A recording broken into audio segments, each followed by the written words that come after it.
Hi, my name is Kathy Wallace, and I am an elementary school teacher, librarian, and technology integration specialist in the Kent School District.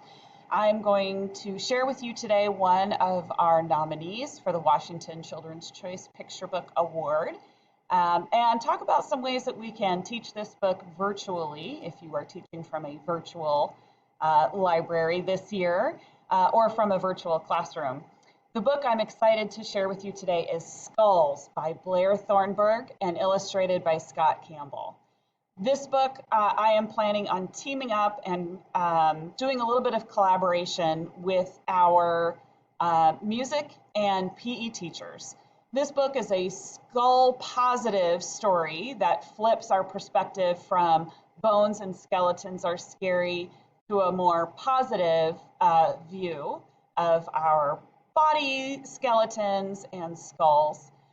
One of the things I'd love to do with our music teacher is pair up and be reading this book with students at a time where she is singing songs about bodies and body movement. And then also think of some ideas that I can collaborate with our PE teacher in terms of identifying body parts and ways that we're protecting our bodies by moving safely through space.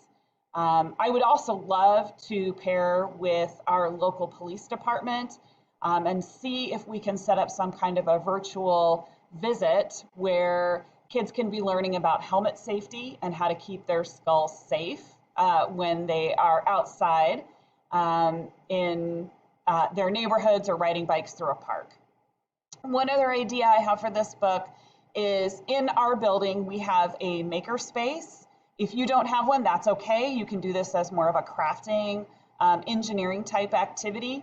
One of my ideas is when we have our distribution days where we can distribute materials to students, if it pairs nicely with the time period where I'm reading this book, is to send home an egg to every student. And my plan is to try and work with some of our local grocery stores or big box stores to see if I can get some donations for eggs, and then send that home in a small Ziploc bag along with some found materials, things like empty toilet paper rolls, empty Kleenex boxes, a few sheets of paper towels, cotton balls, things like that. And then kids would create a helmet for their egg or their skull in a way that would protect them in a fall. And then the kids can do an activity like an egg drop where they would practice dropping their egg in its protective